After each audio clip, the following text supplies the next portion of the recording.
Posibleng game changer sa aviation industry ang Pinoy-made 2-in-1 sealant na gawa mula sa dagta ng Pili 3. Ang sustainable innovation umani na ng parangal internationally at may suporta na rin sa mga foreign investors.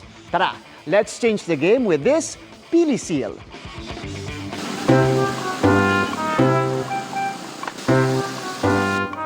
Pamilyar na tayo sa mga sealant na ginagamit sa tagas o pag may tulo sa bahay.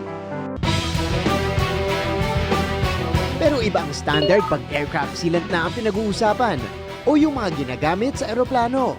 At isang Pinoy ang nakaimbento ng award-winning sealant na mas ligtas at sustainable pa na gawa sa waste product ng dagta ng Pili 3. Meet 25-year-old engineer Mark Kennedy Bantugon, isang licensed aeronautical engineer and the inventor of Pili Seal.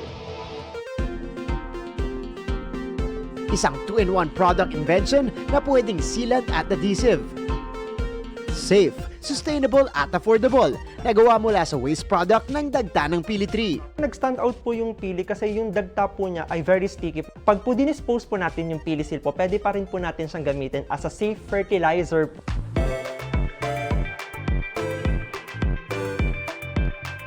Bukod sa safe and non-toxic, mas mura din ito ng 25% sa nearest competitor.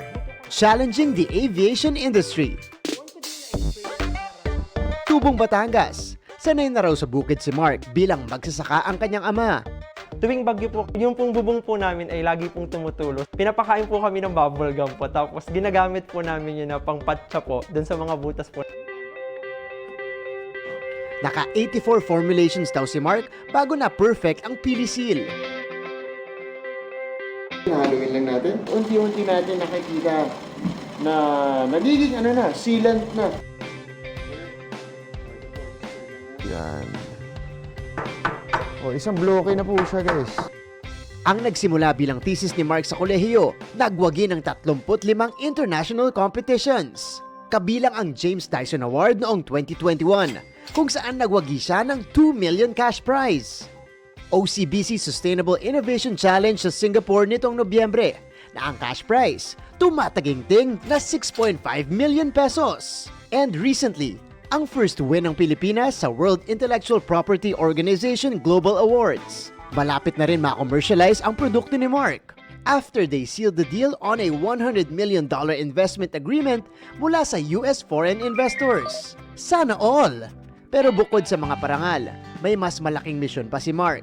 To give back to my local farming community. Kasi at the end of the day po, isa po sa mga magbe-benefit po ng paggawa ko po ng produktong ito po, especially po pag dinala ko po siya sa merkado po, ay ang ating pong mga farmers po kasi mabibigyan po natin sila ng panibagong streams of income. Mga kapuso, nakakatuwa na yung invention ni Mark ay na-awardan at nare-recognize internationally. At binago rin ito hindi lang ang isang industriya, kung hindi pati na rin ang buhay niya. Para sa GMA Integrated News, ako si Martin Javier. Changing the game!